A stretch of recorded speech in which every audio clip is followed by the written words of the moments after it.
ఓం సాయిరామ్. జై శ్రీరామ్.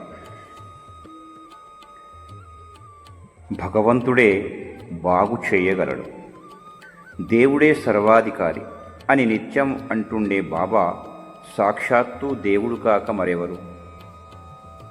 కాకా మహాజని అన్న గంగాధర పంతు ఎన్నో సంవత్సరాలుగా కడుపు నొప్పితో బాధపడుతుండేవాడు. బాబా కీర్తి మహిమ గురించి ఆ నోట ఈ నోట విని షిరిడీ వచ్చాడు.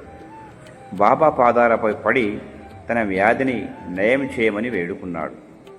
బాబా అతని కడుపుపై తన చేతిని తాకించి భగవంతుడే బాగు చేయగలడు అన్నారు. బాబా కంటే వేరే భగవంతుడు ఎవరు? షిరిడీ కన్నా మిన్న అయిన పుణ్యక్షేత్రమేది? అక్కడ కష్టాలతో అడుగుపెట్టిన వారెవరైనా అవి గట్టెక్కిన తర్వాతే వెళ్ళాలి. బాబా చేతి చలువతో గంగాధర పంతు కడుపు నొప్పి పూర్తిగా తగ్గిపోయింది. ఓం సాయిరామ్.